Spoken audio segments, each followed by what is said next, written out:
రోమా పత్రికలో 1 నుండి 4 అధ్యాయాల వరకు దేవుని నీతి వెల్లడి, గాడ్స్ రైచియస్నెస్ రివీల్డ్.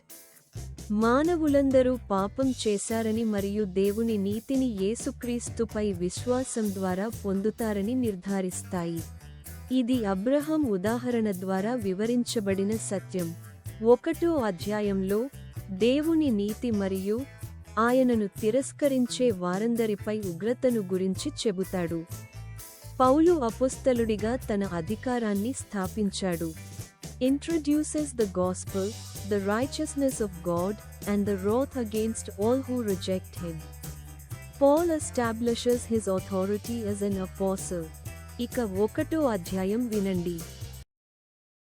అపోస్తలుడైన పౌలు రోమ్ వారికి రాసిన లేఖ.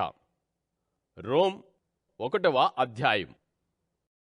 రోమాలో ఉన్న దేవుని ప్రియులందరికీ, అంటే పవిత్రులుగా ఉండడానికి దేవుని పిలుపు అందిన వారందరికీ పౌలు రాస్తున్న సంగతులు.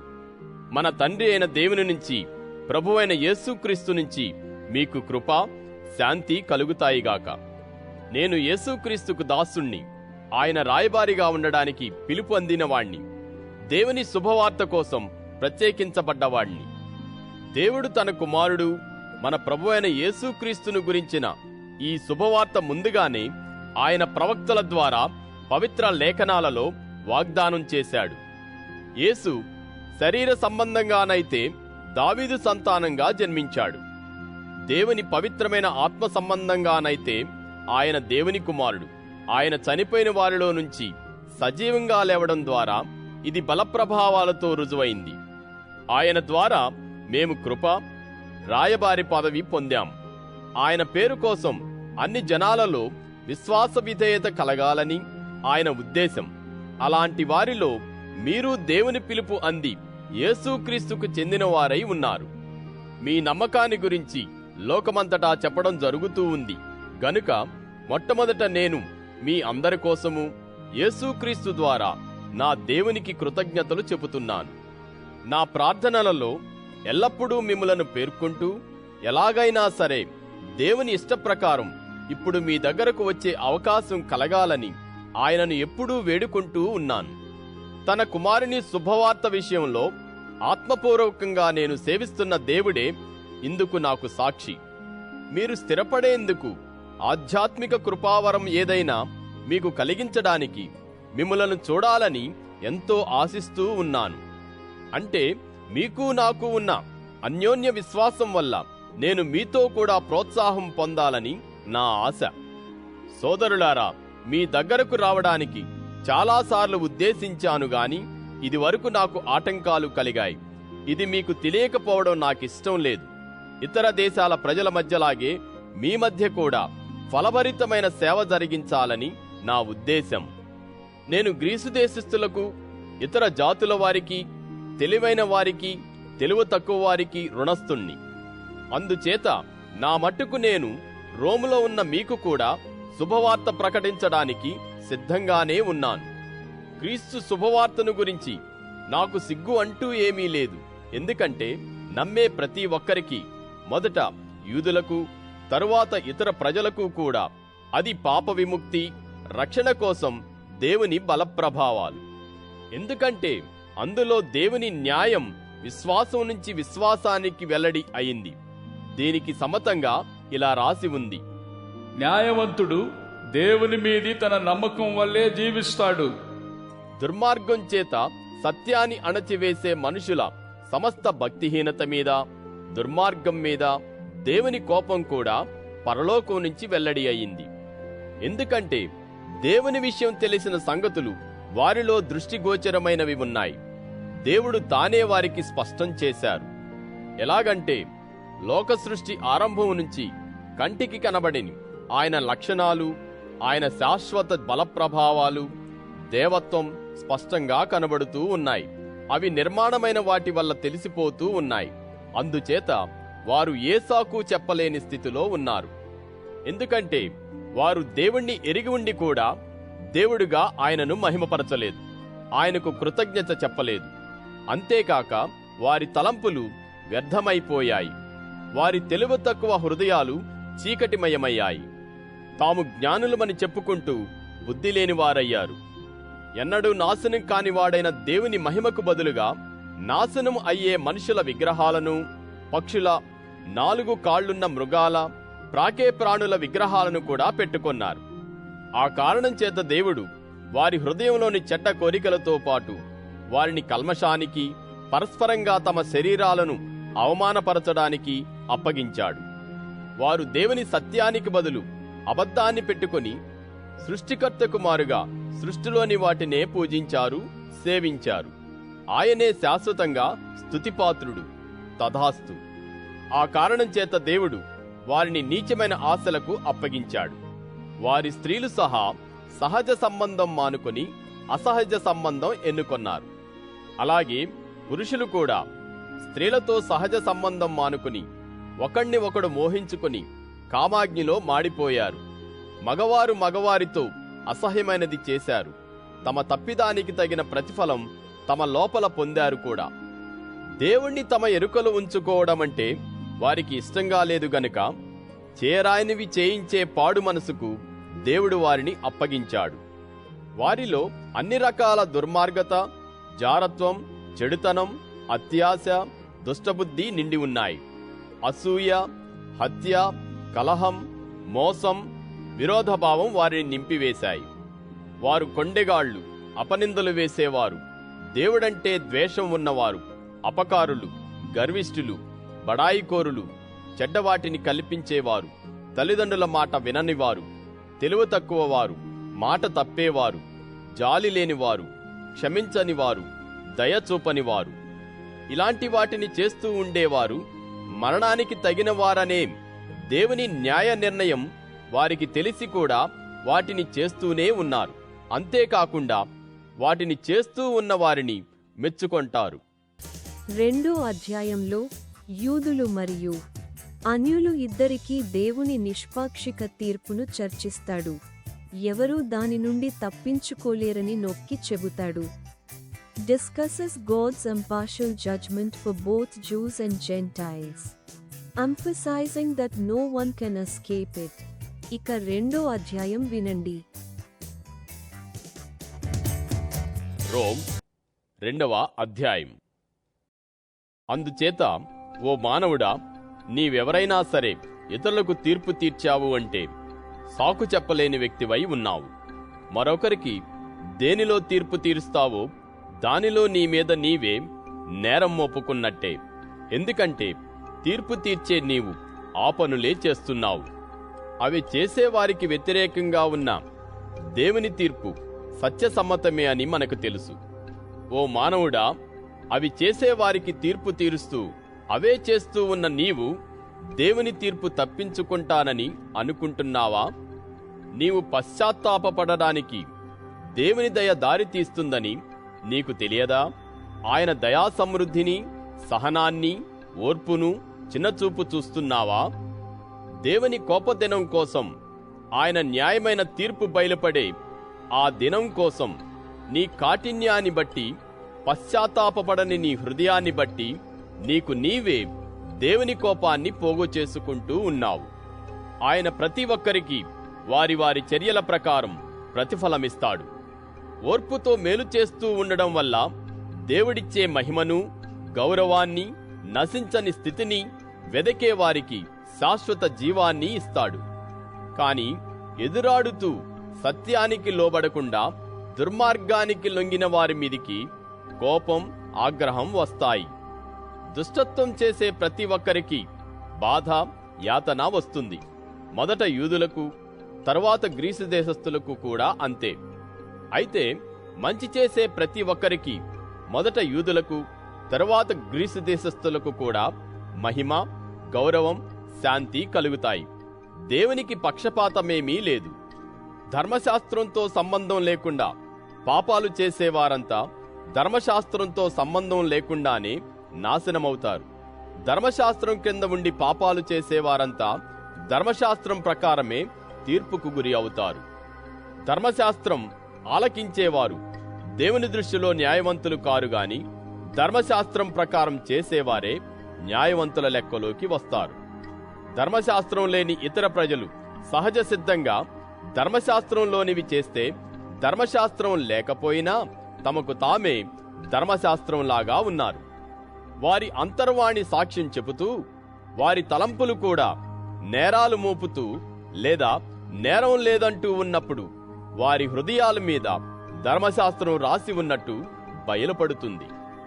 దేవుడు నా శుభవార్త ప్రకారం యేసుక్రీస్తు ద్వారా మనుషుల రహస్యమైన వాటికి తీర్పు తీర్చే రోజున అలా జరుగుతుంది. చూడు, నీవు యూదుడనబడ్డవాడివి, ధర్మశాస్త్రం మీద ఆధారపడుతూ దేవుని విషయంలో అతిశయిస్తూ ఉన్నావు. దేవుని సంకల్పం తెలుసుకొని ధర్మశాస్త్రంలోని ఉపదేశం పొంది ఉత్తమమైన వాటిని మెచ్చుకుంటూ ఉన్నావు.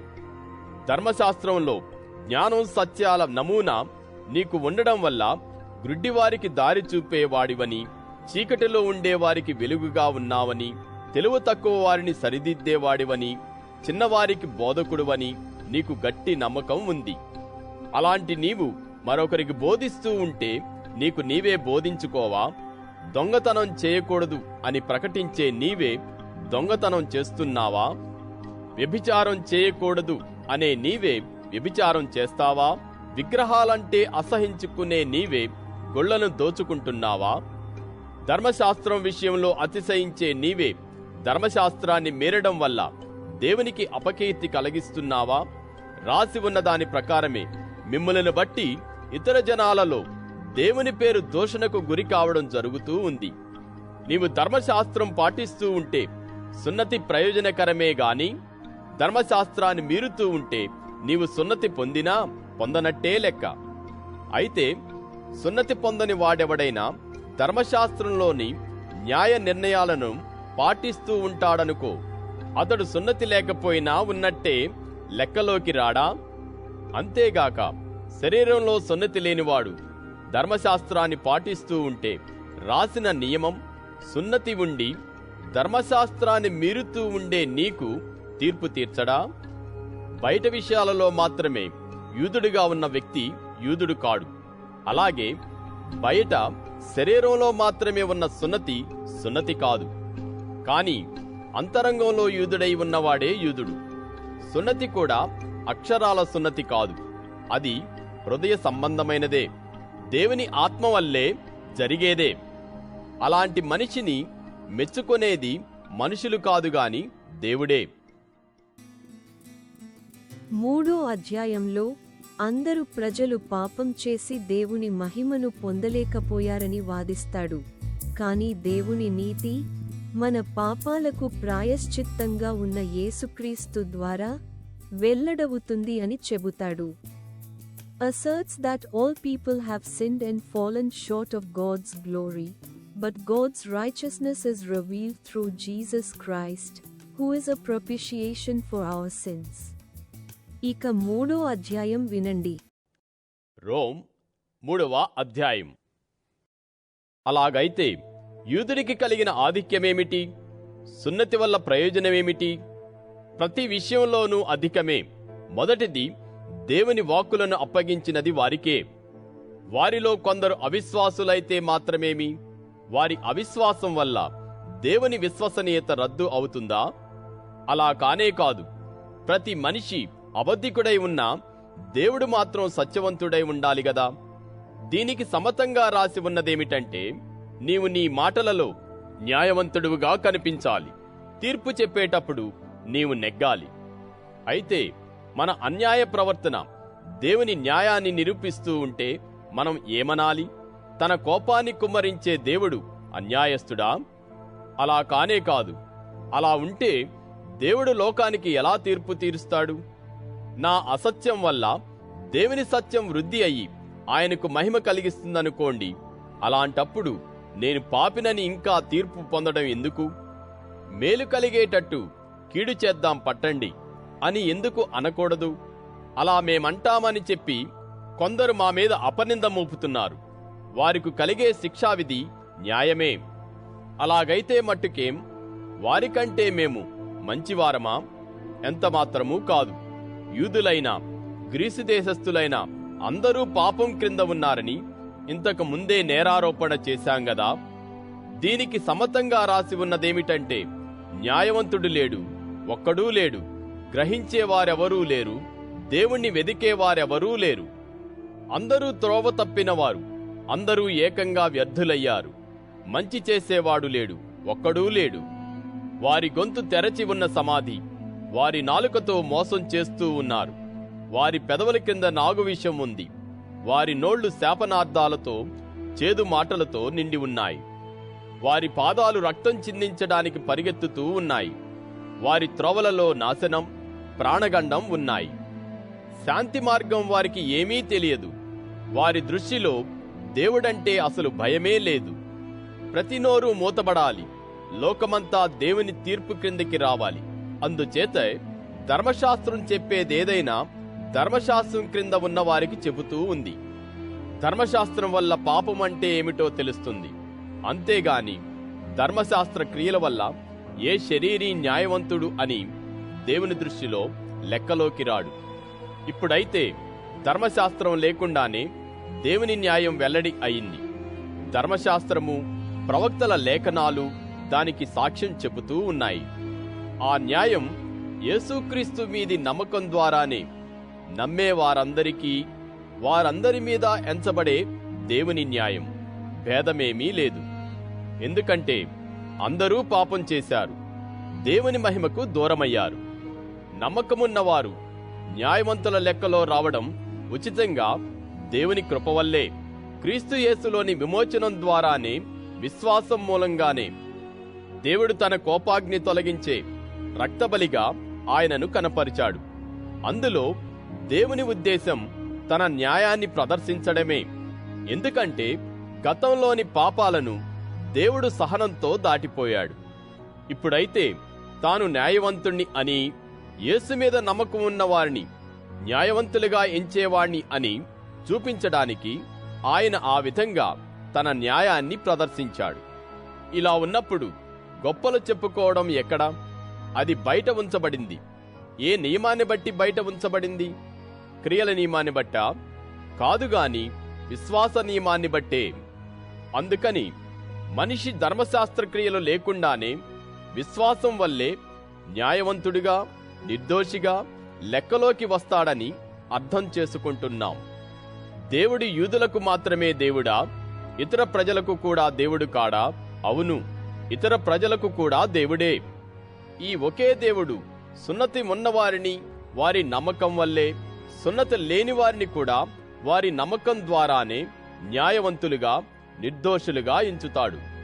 అయితే ఇలా నమ్మకం ద్వారా ధర్మశాస్త్రాన్ని రద్దు చేస్తున్నామా? అలా కానే కాదు. దానికి బదులు ధర్మశాస్త్రాన్ని సుస్థిరం చేస్తున్నాం.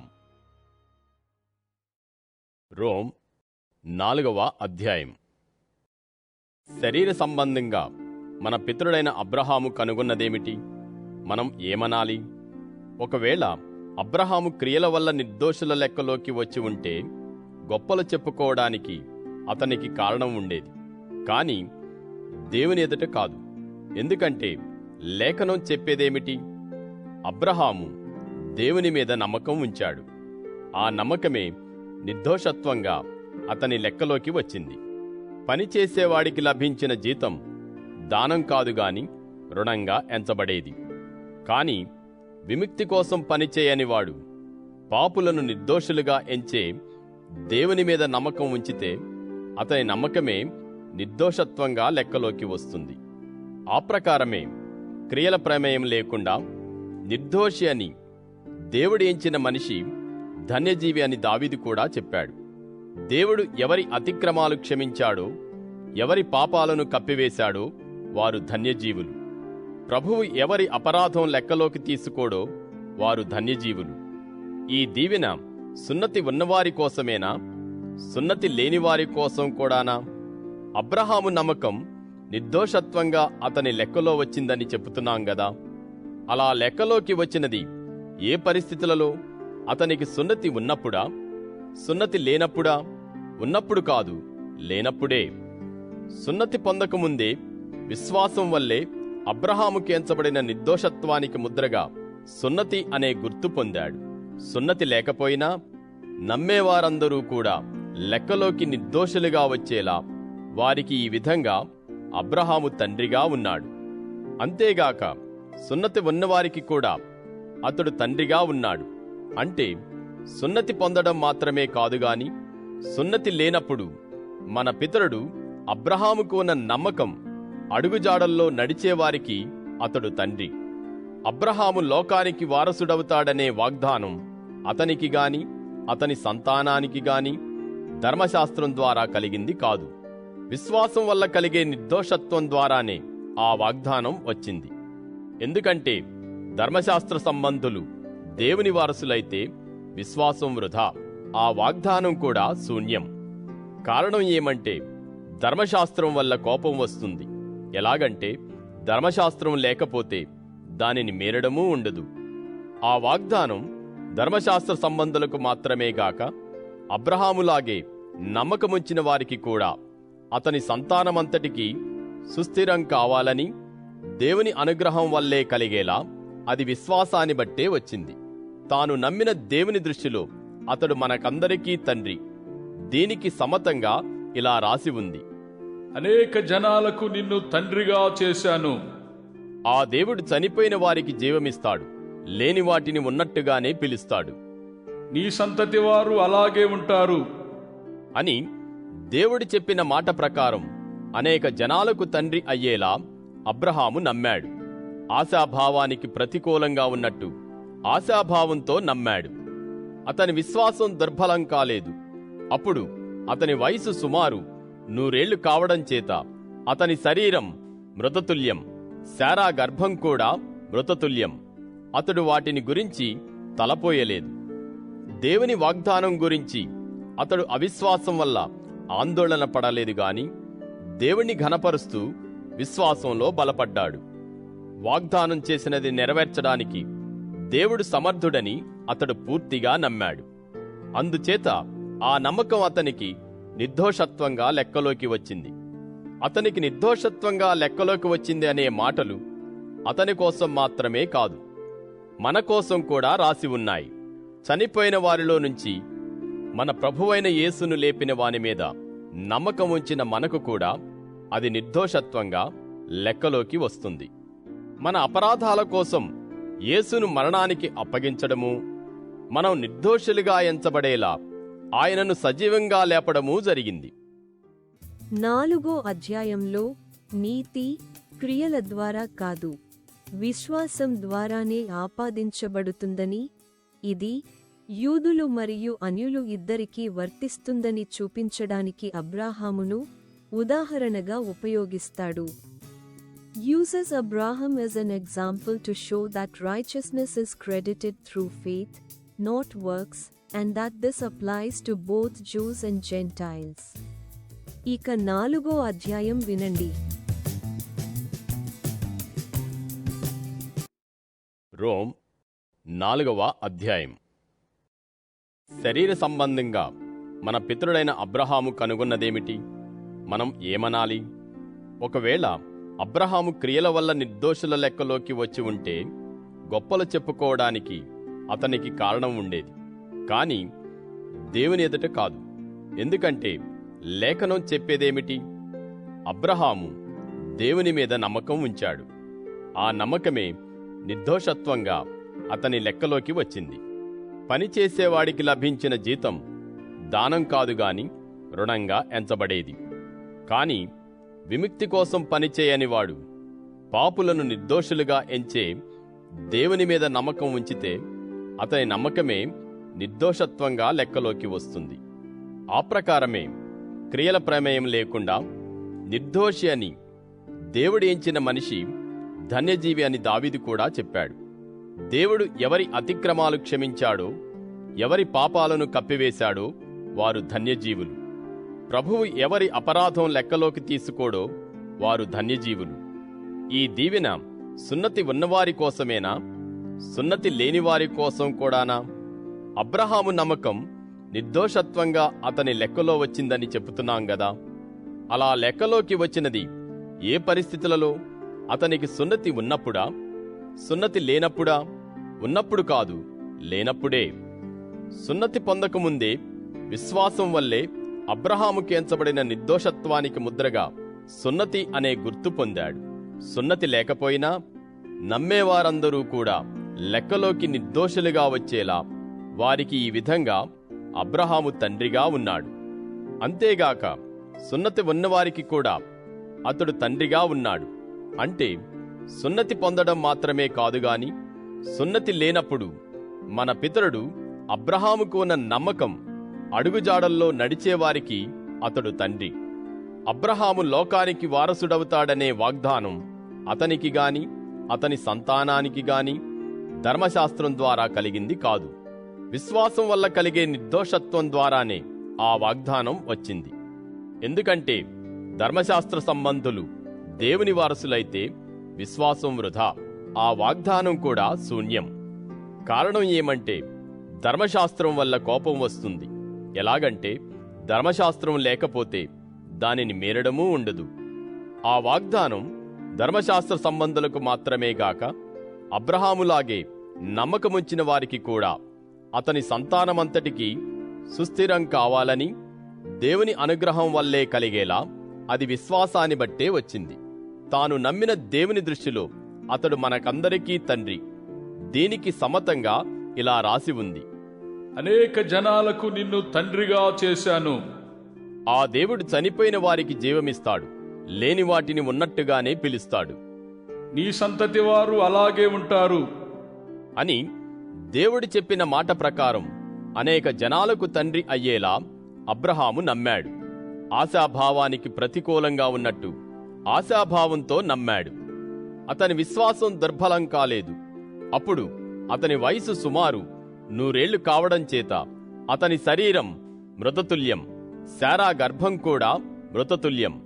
అతడు వాటిని గురించి తలపోయలేదు. దేవుని వాగ్దానం గురించి అతడు అవిశ్వాసం వల్ల ఆందోళన పడలేదు గాని దేవుణ్ణి ఘనపరుస్తూ విశ్వాసంలో బలపడ్డాడు. వాగ్దానం చేసినది నెరవేర్చడానికి దేవుడు సమర్థుడని అతడు పూర్తిగా నమ్మాడు. అందుచేత ఆ నమ్మకం అతనికి నిర్దోషత్వంగా లెక్కలోకి వచ్చింది. అతనికి నిర్దోషత్వంగా లెక్కలోకి వచ్చింది అనే మాటలు అతని కోసం మాత్రమే కాదు, మన కోసం కూడా రాసి ఉన్నాయి. చనిపోయిన వారిలో నుంచి మన ప్రభువైన యేసును లేపిన వాని మీద నమ్మకం ఉంచిన మనకు కూడా అది నిర్దోషత్వంగా లెక్కలోకి వస్తుంది. మన అపరాధాల కోసం యేసును మరణానికి అప్పగించడము, మనం నిర్దోషులుగా ఎంచబడేలా ఆయనను సజీవంగా లేపడమూ జరిగింది. రోమా పత్రికలో 5 నుండి 8 అధ్యాయాల వరకు క్రీస్తులో నూతన జీవితం, ఫలితంగా వచ్చే కొత్త జీవితం, పాపం నుండి విముక్తి మరియు పరిశుద్ధాత్మలో జీవితాన్ని వివరిస్తాడు. 5వ అధ్యాయంలో విశ్వాసులు విశ్వాసం ద్వారా నీతిమంతులుగా తీర్చబడినందున వారు దేవునితో శాంతిని కలిగి ఉంటారని, పరిశుద్ధాత్మ ద్వారా నిరీక్షణ కలిగి ఉండవచ్చని వివరిస్తాడు. Explains that since believers have been justified by faith, they have peace with God and can have hope through the Holy Spirit. ఇక 5వ అధ్యాయం వినండి. రోమ్ 5వ అధ్యాయం. మనం విశ్వాసం వల్ల నిర్దోషులుగా లెక్కలోకి వచ్చినందుచేత మన ప్రభువైన యేసుక్రీస్తు ద్వారా దేవునితో మనకు సమాధానం ఉంది. అంతేగాక ఆయన ద్వారా నమ్మకం వల్ల దేవుని కృపలోకి మనకు ప్రవేశం కలిగి ఉంది. ఈ కృపలో నిలిచి ఉంటూ దేవుని మహిమ కోసం ఆశాభావంతో ఎదురుచూస్తూ ఉత్సాహపడుతున్నాం. అంతేగాక మన బాధలలో కూడా ఉత్సాహపడుతున్నాం. ఎందుకంటే బాధ సహనాన్ని కలిగిస్తుందని, సహనం అనుభవాన్ని కలిగిస్తుందని, అనుభవం ఆశాభావాన్ని కలిగిస్తుందని మనకు తెలుసు. ఈ ఆశాభావం మనకు ఆశాభంగం కలిగించదు. ఎందుకంటే మనకు ప్రసాదించబడిన పవిత్రాత్మ ద్వారా మన హృదయాలలో దేవుని ప్రేమను కుమ్మరించడం జరిగింది. మనమింకా బలం లేకుండా ఉన్నప్పుడు క్రీస్తు తగిన కాలంలో భక్తిహీనుల కోసం చనిపోయాడు. న్యాయవంతుని కోసం సహా ఎవరైనా చనిపోవడం అరుదు.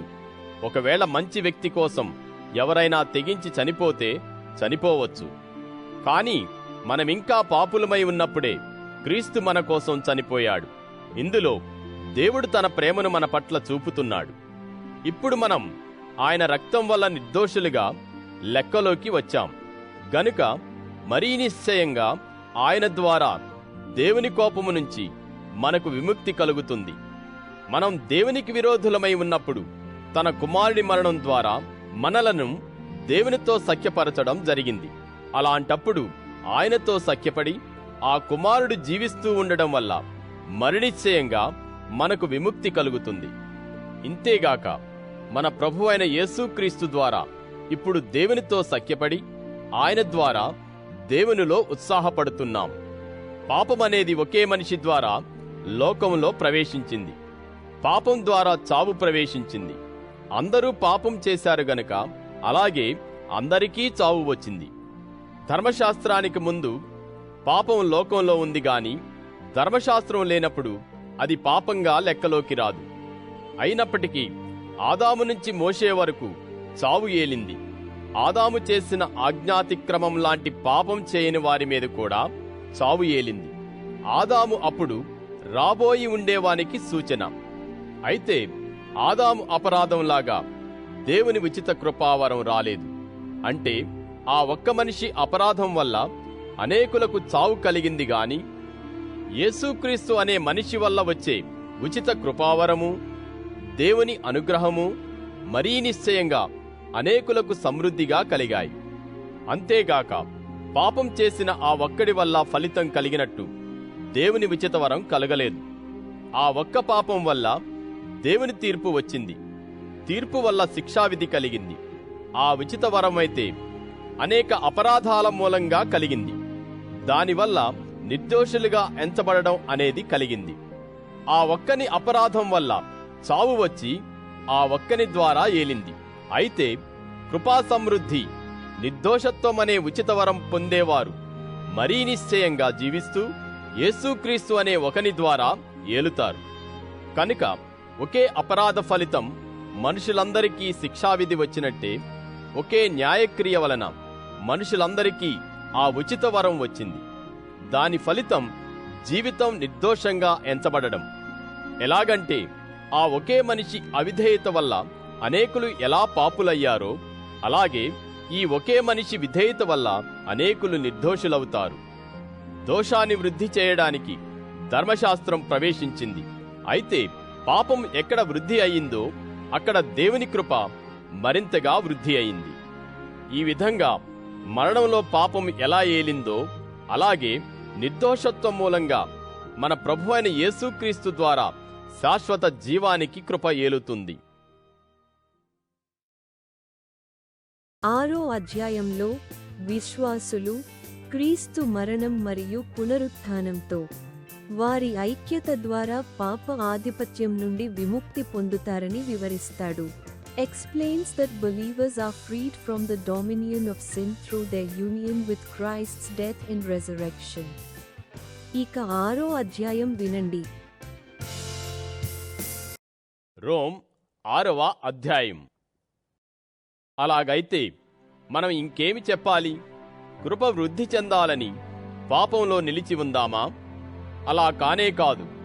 పాపం విషయంలో చనిపోయిన మనం అందులో ఇంకా ఎలా జీవించగలం? యేసుక్రీస్తులోకి బాప్తీసం పొందిన మనం ఆయన మరణంలోకి బాప్తీసం పొందామని మీకు తెలియదా? గనుక మరణంలోకి బాప్తీసం పొందడం ద్వారా ఆయనతో కూడా పాతిపెట్టబడ్డాం. ఎందుకంటే తండ్రి అయిన దేవుని మహాత్యం క్రీస్తును చనిపోయిన వారిలో నుంచి లేపినట్టే మనం కూడా క్రొత్త జీవంతో బ్రతకాలి. మనం ఆయనతో ఐక్యమై చనిపోయినట్టు ఉంటే ఆయనతో కూడా సజీవంగా లేచినట్టు ఉంటాం. అనుమానం లేదు. మన పాప శరీరం ప్రభావం లేకుండా పోవాలని, మనం ఇక మీదట పాపానికి బానిసలుగా ఉండకూడదని, మన పాత మానవ స్వభావం క్రీస్తుతో శిలువ మరణం పాలైందని మనకు తెలుసు. ఆ విధంగా చనిపోయిన వ్యక్తి పాపం నుంచి విముక్తుడై ఉన్నాడు. మనం క్రీస్తుతో చనిపోయామంటే ఆయనతో జీవిస్తాం అని కూడా నమ్ముతున్నాం. చనిపోయిన వారిలో నుంచి లేచిన క్రీస్తు ఇంకెన్నడూ మళ్లీ చనిపోడని, ఇక నుంచి మరణానికి ఆయన మీద ప్రభుత్వమేమీ లేదని మనకు తెలుసు. ఎందుకంటే ఆయన చనిపోయినప్పుడు పాపం విషయంలోనే చనిపోయాడు. చనిపోయింది ఎప్పటికీ ఒక్కసారే. ఆయన ఇప్పుడు జీవిస్తూ ఉన్నాడంటే ఈ జీవితం దేవుని కోసమే. ఆ ప్రకారమే మీరు పాపం విషయంలో చనిపోయారని, దేవుని విషయంలో మన ప్రభువైన క్రీస్తు యేసులో సజీవులని మిమ్ములను మీరే ఎంచుకోండి. అందుచేత చావుకు లోనయ్యే మీ శరీరాలలో పాపాన్ని ఏలనివ్వకండి. శరీరం చెడ్డ కోరికలకు లోబడకండి. మీ శరీర భాగాలు దుర్మార్గ సాధనాలుగా పాపానికి ఇచ్చివేసుకోకండి. గాని చనిపోయి సజీవంగా లేచిన వారమంటూ మిమ్ములను మీరే దేవునికే ఇచ్చివేసుకోండి. మీ అవయవాలు కూడా న్యాయ సాధనాలుగా దేవునికే ఇచ్చివేసుకోండి. పాపం మీ మీద అధికారం చెలాయించదు. ఎందుకంటే మీరు ధర్మశాస్త్రం కింద ఉన్నవారు కారుగాని కృప కింద ఉన్నవారే. అలాగైతే ధర్మశాస్త్రం క్రింద ఉండక కృప క్రిందే ఉన్నామంటూ పాపం చేద్దామా? అలా కానే కాదు. లోబడేందుకు దేనికి మిమ్ములను మీరు దాసులుగా ఇచ్చివేసుకుంటారో, దేనికి లోబడతారో దానికే దాసులై ఉన్నారని మీకు తెలియదా? పాపానికి దాసులైతే దాని ఫలితం మరణం, విధేయతకు దాసులైతే దాని ఫలితం నిర్దోషత్వం. మునుపు మీరు పాపానికే దాసులు. అయినా ఏ బోధన మూసకు మీరు అప్పగించబడ్డారో దానికి హృదయపూర్వకంగా విధేయులయ్యారు. ఆ విధంగా పాపము నుంచి విడుదలయ్యి నీతి న్యాయాలకు దాసులయ్యారు. అందుకు దేవునికి స్తుతులు. మీ శరీర స్వభావం బలహీనతను బట్టి మామూలు మానవ ధోరణిలో మాట్లాడుతున్నాను.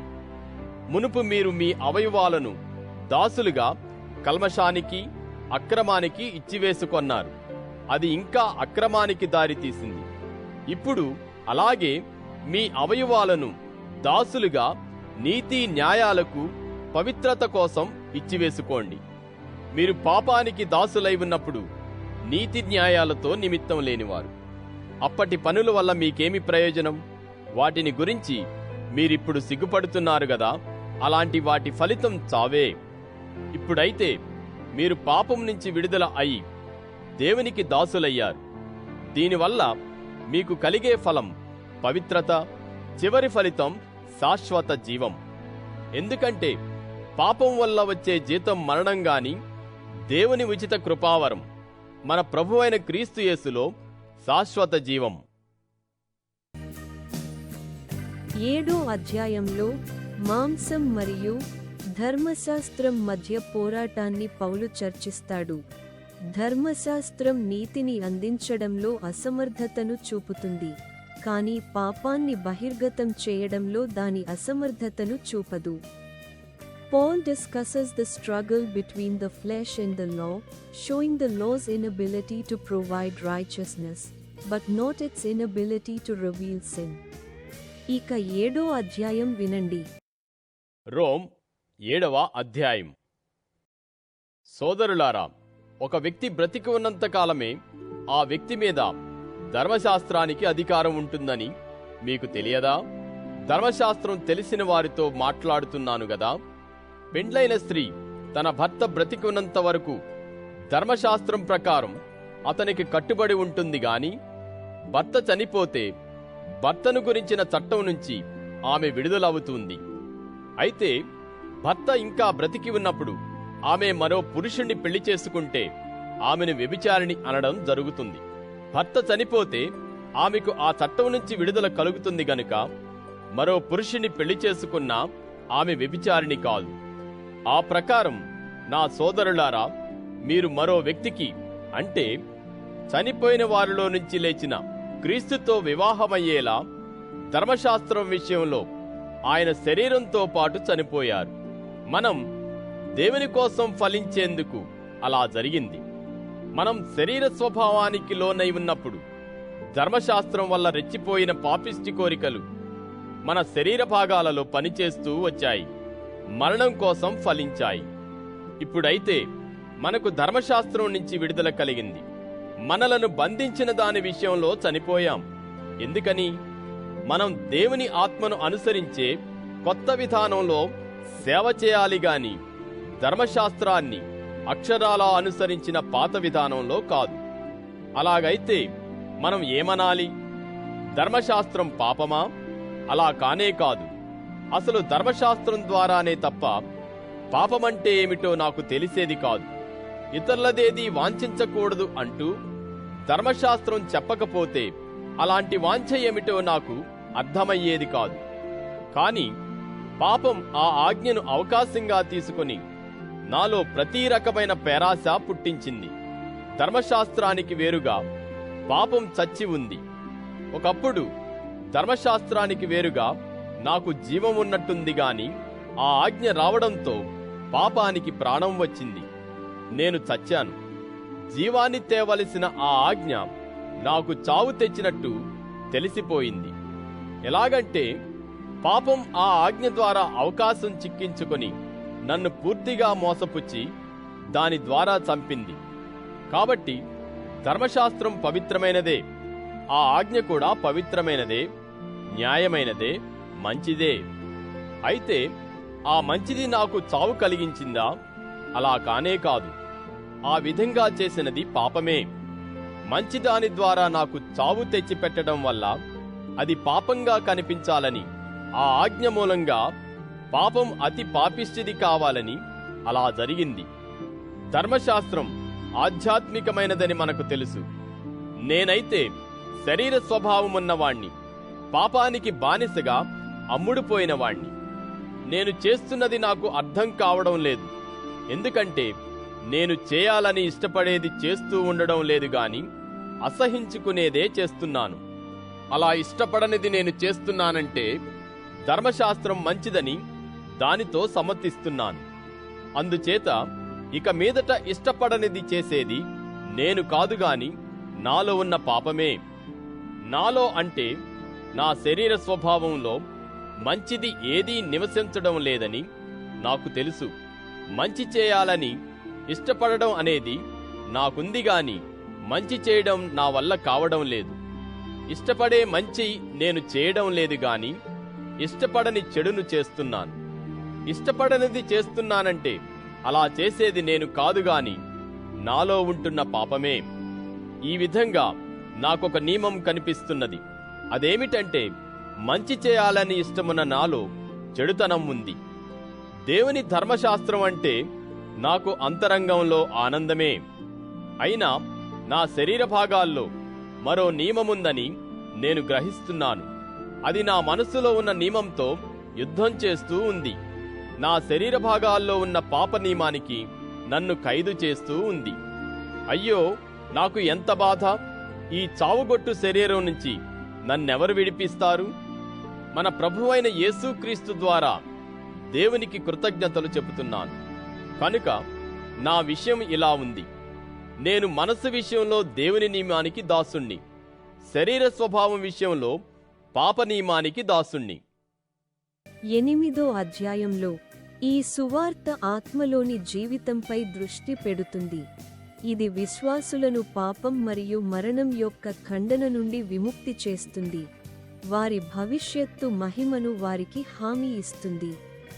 Focuses on the life in the Spirit, which frees believers from the condemnation of sin and death and assures them of their future glory. ఇక 8వ అధ్యాయం వినండి. రోమ్ 8వ అధ్యాయం. కాబట్టి ఇప్పుడు క్రీస్తు యేసులో ఉన్న వారికి శిక్షావిధి అంటూ ఏమీ లేదు. వారు శరీర స్వభావం అనుసరించకుండా దేవుని ఆత్మను అనుసరించి నడుస్తారు. ఎందుకంటే క్రీస్తు యేసులో జీవమిచ్చే ఆత్మ నియమం నన్ను పాప మరణాల నియమము నుంచి విడిపించింది. శరీర స్వభావాన్ని బట్టి ధర్మశాస్త్రం బలహీనమై ఉన్న కారణంగా అది ఏమి చేయలేకపోయిందో దానిని దేవుడే చేశాడు. తన సొంత కుమారుణ్ణి భ్రష్ట శరీర స్వభావాన్ని పోలిన రూపంతో పంపాడు. పాపాల కోసం బలిగా పంపాడు. శరీర స్వభావంలో ఉన్న పాపానికి తీర్పు తీర్చాడు. ఇందులో దేవుని ఉద్దేశమేమిటంటే శరీర స్వభావాన్ని అనుసరించకుండా దేవుని ఆత్మను అనుసరించి నడిచే మనలో ధర్మశాస్త్ర సంబంధమైన నీతి న్యాయాలు నెరవేరాలి. శరీర స్వభావానికి లోనైన వారు శరీర స్వభావానికి చెందిన విశేషాల మీద మనసు పెట్టుకుంటారు. దేవుని ఆత్మకు లోనైన వారు ఆత్మ విశేషాల మీద మనసు పెట్టుకొంటారు. శరీర స్వభావానికి చెందే మనసు మరణం, దేవుని ఆత్మకు చెందే మనసు జీవము, శాంతి. ఎందుకంటే శరీర స్వభావానికి చెందే మనసు దేవునికి విరోధమే. అది దేవుని ధర్మశాస్త్రానికి లొంగదు. అలా లొంగడం అసాధ్యమే. గనుక శరీర స్వభావంలో ఉన్నవారు దేవుణ్ణి సంతోషపెట్టలేరు. అయితే దేవుని ఆత్మ మీలో నివసిస్తూ ఉంటే మీరు శరీర స్వభావంలో కాక ఆ ఆత్మలోనే ఉన్నారు. ఎవరికైనా సరే క్రీస్తు ఆత్మ లేకపోతే వారు ఆయనకు చెందినవారు కారు. క్రీస్తు మీలో ఉంటే పాపం కారణంగా మీ శరీరం మృతం, గాని నిర్దోషత్వం కారణంగా మీ ఆత్మ సజీవం. చనిపోయిన వారిలో నుంచి యేసును సజీవంగా లేపిన దేవుని ఆత్మ మీలో నివాసముంటే చనిపోయిన వారిలో నుంచి క్రీస్తును లేపినవాడు చావుకు లోనయ్యే మీ శరీరాలను కూడా మీలో నివాసముంటున్న తన ఆత్మ ద్వారా బ్రతికిస్తాడు. అందుచేత సోదరులారా, శరీర స్వభావం ప్రకారంగా బ్రతకడానికి మనం దానికి బాకీ పడ్డవారమేమీ కాము. మీరు శరీర స్వభావం ప్రకారంగా బ్రతుకుతూ ఉంటే చనిపోతారు గాని దేవుని ఆత్మ మూలంగా శరీర క్రియలను చావుకు గురి చేసేవారైతే మీరు జీవిస్తారు. ఎందుకంటే దేవుని ఆత్మ ఎవరిని నడిపిస్తాడో వారే దేవుని సంతానం. మీరు పొందినది దాస్యంలో ఉంచి మళ్లీ భయానికి నడిపించే ఆత్మ కాదు గాని దత్త స్వీకారం కలిగించే దేవుని ఆత్మే. ఈ ఆత్మ ద్వారా మనం తండ్రి తండ్రి అని స్వరమెత్తి దేవుణ్ణి పిలుస్తాం. మనం దేవుని సంతానమని ఈ ఆత్మ మన ఆత్మతో సాక్ష్యమిస్తాడు. మనం సంతానమైతే వారసులం కూడా. అంటే క్రీస్తుతో పాటు మహిమ పొందేందుకు ఆయనతో పాటు బాధలు అనుభవించేవారమైతే మనం దేవుని వారసులం, క్రీస్తుతోడి వారసులం. ఇప్పటి మన బాధలు తరువాత మనలో వెల్లడి కాబోయే మహిమతో పోల్చదగ్గవి కావని నా అంచనా. దేవుని సంతానం వెల్లడయ్యే సమయం కోసం సృష్టి నిరీక్షణతో, చాలా ఆశతో ఎదురు చూస్తూ ఉంది. సృష్టి వ్యర్థమైన పరిస్థితికి ఆధీనమైంది. తనంతట తానే కాదు గాని దానిని ఆశాభావంతో ఆధీనం చేసిన దేవుని ద్వారానే. ఎందుకంటే సృష్టి కూడా నాశన బంధకాల నుంచి విడుదల అయి దేవుని సంతతి వారి మహిమగల విముక్తిలో పాల్గొంటుంది.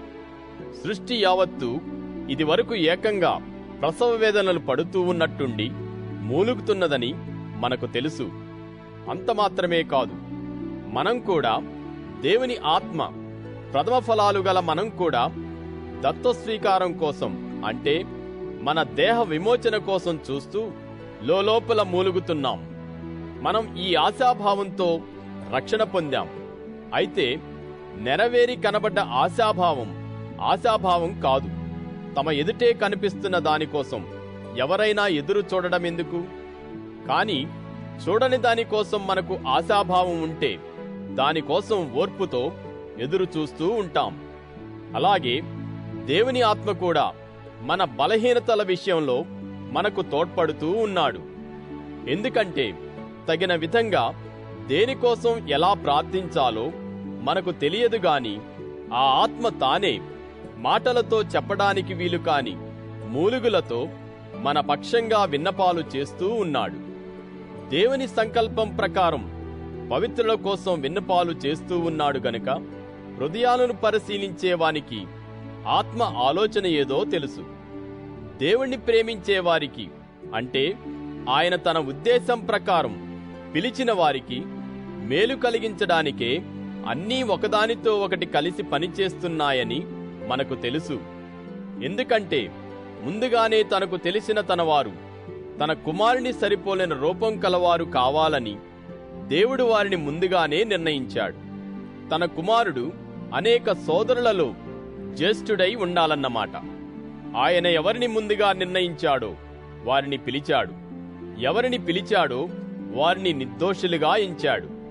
ఎవరిని నిర్దోషులుగా ఎంచాడో వారిని మహిమపరిచాడు కూడా. ఈ విషయాలను గురించి మనం ఏమనాలి? దేవుడే గనక మన పక్షాన ఉంటే మనకు విరోధి ఎవరు? తన సొంత కుమారుని ఇవ్వడానికి వెనక్కు తీయకుండా మన అందరి కోసం ఆయనను అప్పగించిన దేవుడు ఆయనతో పాటు అన్నిటినీ మనకు ఎలా ఉచితంగా ఇవ్వకుండా ఉంటాడు? దేవుడు ఎన్నుకున్న వారి మీద ఎవరు నేరం మోపుతారు? వారిని నిర్దోషులుగా ఎంచేది దేవుడే. ఎవరు శిక్ష విధించగలరు? వారి కోసం చనిపోయింది క్రీస్తే. అంతేకాదు, సజీవంగా లేచినవాడు కూడా ఆయనే. దేవుని కుడి ప్రక్కన కూర్చుని ఉండి మన పక్షంగా విన్నపాలు చేస్తూ ఉన్నవాడు కూడా ఆయనే. క్రీస్తు ప్రేమ నుంచి మనలను ఎవరు వేరు చేయగలరు? బాధగాని, వేదనగాని, హింసగాని, కరువుగాని, వస్త్రహీనతగాని, అపాయంగాని, ఖడ్గంగాని వేరు చేయగలవా? దీన్ని గురించి ఇలా రాసి ఉన్నది: నీకోసమే మేము రోజంతా హతం అవుతున్నాం, వధ కోసం గొర్రెలుగా మేము లెక్కలోకి వచ్చి ఉన్నాం.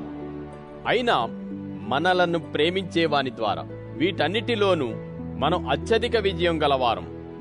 నాకున్న దృఢ నిశ్చయమేమిటంటే, చావైనా బ్రతికైనా, దేవదూతలైనా, ప్రధానులైనా, అధికారులైనా, ఇప్పటి విషయాలైనా, తర్వాత వచ్చే విషయాలైనా, ఎత్తైనా లోతైనా, సృష్టిలో ఉన్న మరేదైనా మన ప్రభువైన క్రీస్తు యేసులో ఉన్న దేవుని ప్రేమ నుంచి మనలను వేరు చేయనే లేవు. రోమా పత్రికలో 9 నుండి 11 అధ్యాయాల వరకు ఇశ్రాయేలు పట్ల దేవుని ఉద్దేశ్యం, ఇశ్రాయేలుతో దేవుని సంబంధాన్ని, వారి అవిశ్వాసం మరియు అన్యులను చేర్చడాన్ని వివరిస్తాయి. 9వ అధ్యాయంలో తన బంధువులైన యూదుల పట్ల పౌలు దుఃఖాన్ని మరియు రక్షణలో దేవుని సార్వభౌమ ఎంపికను సూచిస్తాడు. Addresses Paul's sorrow over his kinsmen, the Jews, and God's sovereign choice in salvation. ఇక 9వ అధ్యాయం వినండి. రోమ్ 9వ అధ్యాయం. నాకు హృదయంలో ఎంతో దుఃఖం, ఎడతెగని బాధ ఉన్నాయి. క్రీస్తులో సత్యమే చెబుతున్నాను. నేను అబద్ధమాడడం లేదు. నా అంతర్వాణి పవిత్రాత్మతో కలిసి నాకు సాక్ష్యం చెబుతూ ఉంది. శరీర సంబంధంగా నా సోదరులైన నా సొంత జాతి వారి కోసం నేను క్రీస్తు నుంచి వేరుపడి శాపానికి గురి కావడానికి కోరగలవాణ్ణి. వారు ఇజ్రాయేల్ ప్రజ. దత్త స్వీకారం, మహిమ, ఒడంబడికలు, ధర్మశాస్త్ర ప్రదానం, ఆరాధనాచారాలు, వాగ్దానాలు వారికి చెందుతాయి. పితరులు వీరివారే. శరీరరీతిగా క్రీస్తు వచ్చినది వీరిలో నుంచే. ఈయన అందరికంటే ఉన్నతుడు, శాశ్వతంగా స్తుతిపాత్రుడైన దేవుడు. తథాస్తు. దేవుని వాక్కు భంగమైనట్టు కాదు. ఎందుకంటే ఇజ్రాయెల్ నుంచి సహజంగా వచ్చిన వారంతా నిజమైన ఇజ్రాయేలు వారు కారు. అలాగే అబ్రహాముకు పుట్టిన వారంతా దాన్ని బట్టి అబ్రహాము సంతానమని కాదుగాని ఇస్సాకు మూలంగా కలిగే సంతానమే నీ సంతానమని పిలవడం జరుగుతుంది. దీని అర్థమేమంటే, శరీరరీతిగా పుట్టినవారు దేవుని సంతానం కాదుగాని దేవుని వాగ్దానం మూలంగా పుట్టిన వారే సంతానంగా లెక్కలోకి వస్తారు. ఆ వాగ్దానం గురించిన వాక్కు ఇది: ఇదే కాలంలో నేను వస్తాను, శారాకు కుమారుడు కలుగుతాడు. అంతేకాదు, రిబ్కా కూడా మన పితరుడైన ఇస్సాకు అనే ఒక మనిషి వల్ల గర్భం ధరించినప్పుడు ఆ పిల్లలు ఇంకా పుట్టి మంచి చెడు ఏది చేయకముందే ఆమెతో ఇలా చెప్పడం జరిగింది: పెద్దవాడు చిన్నవాడికి సేవ చేస్తాడు. దేవుని ఎన్నిక ప్రకారమైన ఉద్దేశమే నిలవాలని అలా జరిగింది. ఆ ఉద్దేశం మనుషుల క్రియల మూలమైనది కాదుగాని మనుషులను పిలిచే దేవుని మూలమైనదే.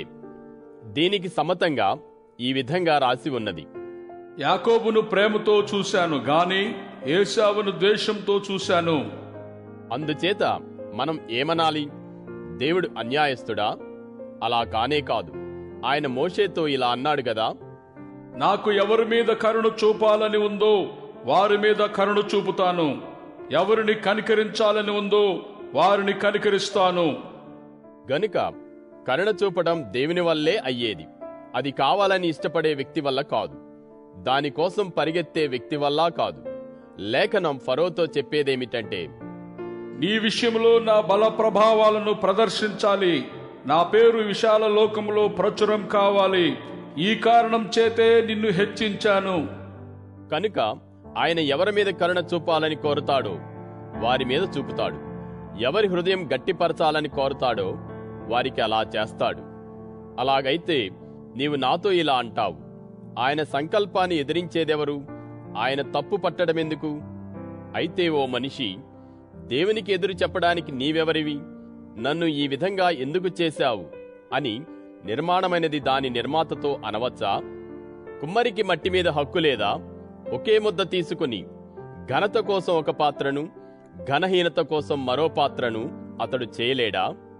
ఒకవేళ దేవుడు తన కోపాన్ని వెల్లడి చేయాలని, తన బలప్రభావాలను తెలియజేయాలని, నాశనానికి సిద్ధమైన, కోపానికి గురి అయిన పాత్రలను అధిక సహనంతో ఓర్చుకుంటే ఏమి? ఆయన ముందుగానే మహిమ కోసం సిద్ధం చేసిన పాత్రల పట్ల, కరుణ పొందిన ఆ పాత్రల పట్ల తన మహిమ సంపత్తు తెలియచేయడానికి ఆశిస్తే ఏమి? కరుణ పొందిన ఈ పాత్రలం మనమే. యూదుల్లో నుంచి మాత్రమే కాకుండా ఇతర ప్రజలలో నుంచి కూడా ఆయన పిలిచిన వారమే. దీనికి సమతంగా ఆయన హోషేయ గ్రంథంలో ఇలా అంటున్నాడు, నా ప్రజ కాని వారిని, నా ప్రజ కాని వారిని నా ప్రజని, ప్రియురాలు కాని దానిని ప్రియురాలు అని పిలుస్తాను. అంతేకాదు, మీరు నా జనం కాదు అని చెప్పిన స్థలములోనే వారిని సజీవ దేవుని సంతానం అనడం జరుగుతుంది. యెషయా కూడా ఇజ్రాయేల్ గురించి స్వరమెత్తి ఇలా పలుకుతున్నాడు, ఇజ్రాయేల్ ప్రజల సంఖ్య సముద్రం ఇసుక రేణువుల్లాగా ఉన్నా మిగిలిపోయిన భాగానికే రక్షణ కలుగుతుంది. ఎందుకంటే ఆయన ఆ పని ముగించి న్యాయంతో దానిని సంక్షిప్తంగా చేస్తాడు. ప్రభువు భూమి మీద ఆ పని త్వరగా పూర్తి చేస్తాడు.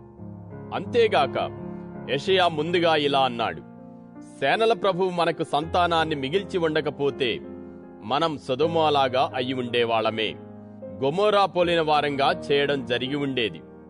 అలాగైతే మనమేమంటాం? నిర్దోషత్వాన్ని వెంటాడని యూదేతరులు నిర్దోషత్వాన్ని, నమ్మకం మూలమైన నిర్దోషత్వాన్ని అందుకొన్నారు. ఇజ్రాయేలు ప్రజలైతే నిర్దోషత్వాన్ని గురించిన నియమాన్ని వెంటాడినా దాన్ని అందుకోలేదు. ఎందుకని? వారు దాన్ని నమ్మకం ద్వారా కాక ధర్మశాస్త్ర క్రియల ద్వారా దానిని వెతికారు. వారి కాలికి అడ్డురాయి తగిలి తొట్రుపడ్డారు. దీన్ని గురించి ఇలా రాసి ఉంది, ఇదిగో నేను సియోనులో ఒక అడ్డురాయి, తొట్రుపాటి బండ ఉంచుతాను. ఆయన మీద నమ్మకం ఉంచేవారు అవమానానికి గురి కాబోరు. 10వ అధ్యాయంలో ఇశ్రాయేలు అవిశ్వాసాన్ని చర్చిస్తూ వారు విశ్వాసం ద్వారా దేవుని నీతిని వెతకడంలో విఫలమయ్యారని నొక్కి చెబుతాడు. Continues to discuss Israel's unbelief, emphasizing that they failed to seek God's righteousness through faith. ఇక 10వ అధ్యాయం వినండి. రోమ్ 10వ అధ్యాయం. సోదరులారా, ఇజ్రాయేల్ ప్రజకు పాప విముక్తి కలగాలనే నా హృదయాభిలాష, వారి కోసం దేవునికి చేసే నా ప్రార్థన. వారికి దేవుని విషయంలో ఆసక్తి ఉందని వారిని గురించిన నా సాక్ష్యం. అయితే వారి ఆసక్తి జ్ఞానానికి అనుగుణమైనది కాదు. దేవుని నీతి న్యాయాల విషయంలో వారికి తెలివిలేదు గనుక తమ సొంత నీతి న్యాయాలను స్థాపించాలని చూస్తూ దేవుని నీతి న్యాయాలకు లోబడలేదు. నీతి న్యాయాల సంగతి చూస్తే తనను నమ్మిన ప్రతి ఒక్కరి విషయంలోనూ క్రీస్తు ధర్మశాస్త్రానికి సమాప్తం. ధర్మశాస్త్రానికి సంబంధించిన నీతి న్యాయాల గురించి మోషే రాసేదేమంటే, వాటిని చేస్తూ ఉండే మనిషి వాటి వల్ల జీవిస్తాడు. అయితే నమ్మకానికి సంబంధించిన నీతి న్యాయాలు చెప్పేదేమిటంటే, మీ హృదయాలలో ఇలా అనుకోకండి, పరలోకానికి ఎక్కిపోయేవారెవరు, లేదా అగాధంలోకి దిగిపోయేవారెవరు? అది ఏమని చెబుతూ ఉంది? వాక్కు మీ సమీపంలో ఉంది, అది మీ నోట్లోనూ మీ హృదయములోనూ ఉంది. ఆ వాక్కు మేము ప్రకటించే విశ్వాస సంబంధమైన వాక్యే. అదేమంటే, ప్రభువైన యేసును మీ నోటితో ఒప్పుకొని దేవుడు ఆయనను చనిపోయిన వారిలో నుంచి సజీవంగా లేపాడని మీ హృదయంలో నమ్మితే మీరు పాప విముక్తి, రక్షణ పొందుతారు. ఎందుకంటే మనిషి హృదయంతో నమ్ముతాడు, దాని ఫలితం నిర్దోషత్వం. నోటితో ఒప్పుకొంటాడు, దాని ఫలితం పాప విముక్తి. లేఖనం ఇలా అంటుంది, ఆయన మీద నమ్మకం ఉంచిన వారెవరికీ సిగ్గంటూ కలగదు. యూదులు, గ్రీసువారు అంటూ భేదం లేదు. ఒకే ఒక ప్రభువు అందరికీ ప్రభువే. ఆయన తనకు మొరపెట్టే వారందరి పట్ల కృపాసంపన్నుడు. ఎలాగంటే ఎవరైతే ప్రభువు పేర మొరపెడతారో వారికి పాప విముక్తి కలుగుతుంది. కాని వారు నమ్మని వానికి మొరపెట్టడం ఎలా? వారు ఆయనను గురించి వినకపోతే నమ్మడం ఎలా? చాటించేవాడు లేనిదే వారు వినడం ఎలా? పంపబడకపోతే చాటించేవారు ఎలా చాటిస్తారు? ఇందుకు ఇలా రాసి ఉంది: శాంతి శుభవార్త ప్రకటిస్తూ ఉత్తమ విశేషాలను గురించి శ్రేష్ఠ సమాచారం తీసుకొచ్చే వారి పాదాలు ఎంతో అందమైనవి. అయినా వారంతా శుభవార్త చెవిని పెట్టలేదు. యెషయా అన్నాడు గదా, ప్రభు, మేము తెలియజేసిన సమాచారం నమ్మినదెవరు? గనుక వినడం వల్ల నమ్మకం కలుగుతుంది, వినడం దేవుని వాక్కు వల్ల కలుగుతుంది. అయితే నేను చెప్పేదేమిటంటే, వారు వినలేదా? విన్నారు గదా. వాటి వాణి లోకమంతటా వినిపించింది, వాటి మాటలు జగత్తు కొనలకు చేరాయి. నేను చెప్పేదేమిటంటే, ఇజ్రాయేల్ ప్రజకు ఇది తెలిసినది కాదా? మొదట మోషే దేవుని మాటలు ఇలా చెప్పాడు: జాతి కాని వారి వల్ల మీకు అసూయ పుట్టిస్తాను, బుద్ధి లేని జాతి వల్ల మీకు కోపం రేకెత్తిస్తాను. యెషయా చాలా ధైర్యం వహించి దేవుని మాటలు ఇలా పలికాడు: నన్ను వెదకని వారికి నేను దొరికాను, నన్ను గురించి విచారణ చేయని వారికి ప్రత్యక్షమయ్యాను. ఇశ్రాయేలు ప్రజ విషయమైతే ఆయన అన్నాడు: అవిధేయులై మూర్ఖంగా ఉండే ప్రజవైపు నేను రోజంతా చేతులు చాపాను.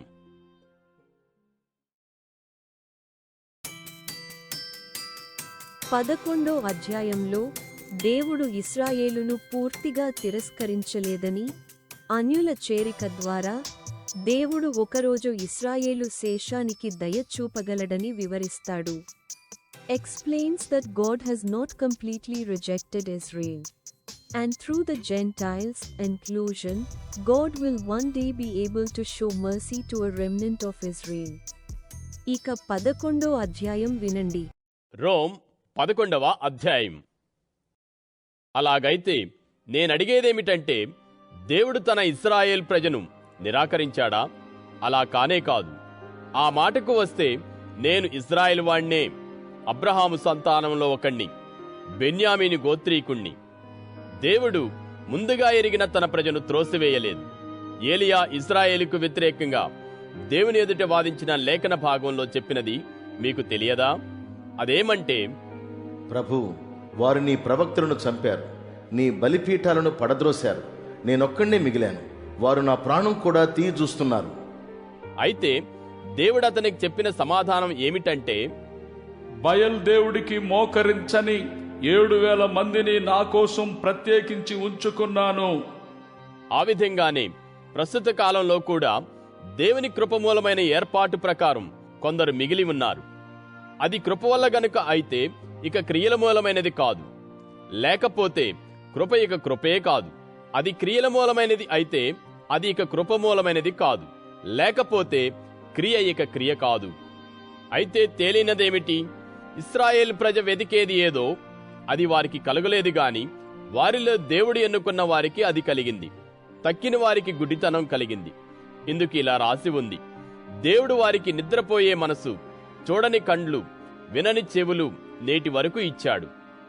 దావీదు చెప్పినదేమిటంటే, వాళ్ల భోజనం వల్ల వాళ్లకు ఉచ్చు బోను అవుతుందిగాక, అది వాళ్లకు అడ్డురాయిగా ప్రతీకారంగా ఉంటుందిగాక. వాళ్లు చూడకుండా వాళ్ల కళ్లకు చీకటి కమ్ముతుందిగాక, వాళ్ల వీపులు ఎప్పటికీ వంగిపోతాయిగాక.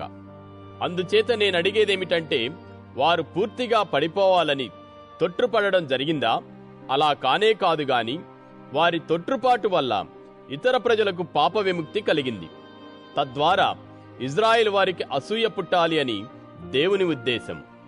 వారి తొట్రుపాటు లోకానికి ఐశ్వర్యంగా ఉంటే, వారి భంగపాటు ఇతర ప్రజలకు ఐశ్వర్యంగా ఉంటే, వారి సమృద్ధి వల్ల ఇంకా ఎంత ఎక్కువ ఐశ్వర్యం కలుగుతుందో. ఇతర ప్రజలైన మీతో నేను మాట్లాడుతున్నాను. ఇతర ప్రజలకు దేవుడు పంపిన రాయబారిని నేను గనుక నా సేవను ఘనపరుస్తున్నాను. ఎలాగైనా సరే శరీర సంబంధంగా నా జనానికి అసూయ పుట్టించి వారిలో కొందరికి పాప విముక్తి కలిగించాలని నా కోరిక. దేవుడు వారిని త్రోసివేయడం లోకం దేవునితో రాజీ పడే స్థితికి కారణమైతే, వారిని స్వీకరించడం వల్ల ఏమి జరుగుతుంది? మృతమైన దానిలో నుంచి జీవమే గదా. ముద్దలో మొదటి పిటికెడు పవిత్రమైతే ముద్ద కూడా పవిత్రమే. చెట్టు వేరు పవిత్రమైతే కొమ్మలు కూడా పవిత్రమే. అయితే కొమ్మలలో కొన్ని విరిగిపోయాయి. ఇతర ప్రజలైన మీరు అడవి ఆలివ్ చెట్టుగా మిగిలిన వాటి మధ్య అంటుకట్టబడ్డారు. వాటితో కూడా ఆలివ్ చెట్టు వేరు సారంలో పాల్గొన్నారు. ఇది నిజమైతే ఆ కొమ్మలకు వ్యతిరేకంగా గొప్పలు చెప్పకండి. ఒకవేళ గొప్పలు చెబితే మీరు చెట్టు వేరుకు ఆధారం కాదు గాని చెట్టు వేరే మీకు ఆధారమని తెలుసుకోండి. మీరంటారు గదా, నేను అంటుకట్టబడేందుకే కొమ్మలను విరగ్గొట్టడం జరిగింది. సరేగాని వారు అవిశ్వాసాన్ని బట్టే విరిగిపోయారు. మీరు విశ్వాసాన్ని బట్టే నిలిచి ఉన్నారు. విర్రవీగకండి, భయంతో ఉండండి. దేవుడు సహజమైన కొమ్మలను విరగ్గొట్టడం నుంచి వెనకకు తగ్గకుండా ఉంటే మిమ్మల్ని విరగ్గొట్టడం నుంచి వెనకకు తగ్గడు. ఇందులో దేవుని దయ కాఠిన్యం చూడండి. పతనమైన వారి మీద కాఠిన్యము, మీరు దేవుని దయలో నిలిచి ఉంటే మీ మీద దయ చూపుతాడు. నిలిచి ఉండకపోతే మిమ్ములను కూడా నరికివేయడం జరుగుతుంది. వారేమో ఇంకా అవిశ్వాసంలో సాగుతూ ఉండకపోతే అంటుకట్టబడతారు. వారిని మళ్లీ అంటుకట్టడానికి దేవుడు సమర్థుడు. మిమ్ములను సహజమైన అడవి ఆలివ్ చెట్టు నుంచి నరికివేసి మంచి ఆలివ్ చెట్టులో అసహజంగా అంటుకట్టడం జరిగిందంటే ఈ సహజమైన కొమ్మలను తమ సొంత ఆలివ్ చెట్టులో అంటుకట్టడం మరీ ఎంతో నిశ్చయంగా జరుగుతుంది గదా. సోదరులారా, మీ దృష్టిలో మీరే జ్ఞానులమని అనుకోకుండేలా మీరు ఈ రహస్య సత్యం తెలుసుకోకుండా ఉండాలని నా కోరిక కాదు. ఆ సత్యం ఏమంటే, ఆలివ్ చెట్టులో ఇతర ప్రజల సంఖ్య పూర్తి అయ్యే వరకు ఇశ్రాయేలు ప్రజలు కొంత భాగానికి గుడ్డితనం కలిగి ఉంది. ఆ తరువాత ఇశ్రాయేలు ప్రజ అంతటికీ పాప విముక్తి కలుగుతుంది.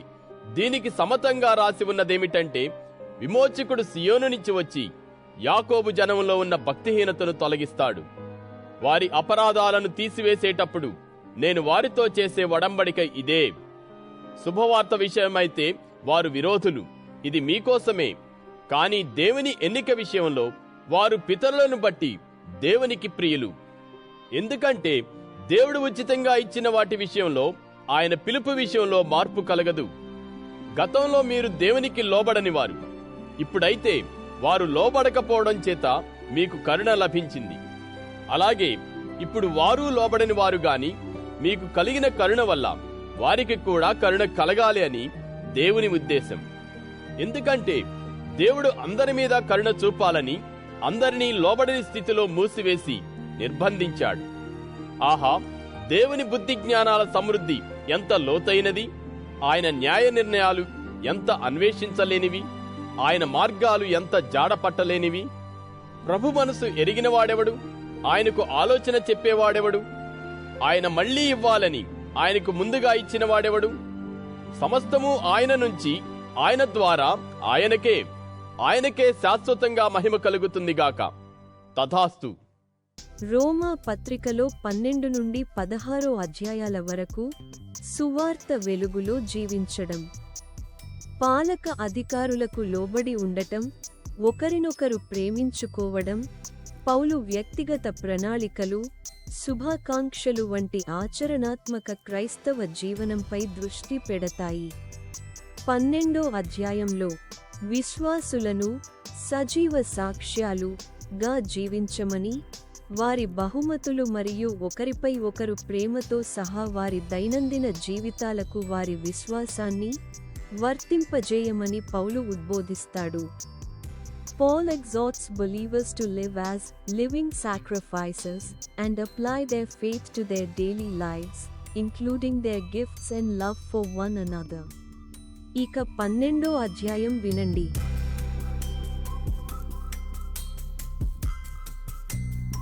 రోమ్ 12వ అధ్యాయం. కాబట్టి సోదరులారా, మీ శరీరాలను దేవునికి సమర్పించండని దేవుని కరుణాక్రియలను బట్టి మిమ్ములను బతిమాలుకుంటూ ఉన్నాను.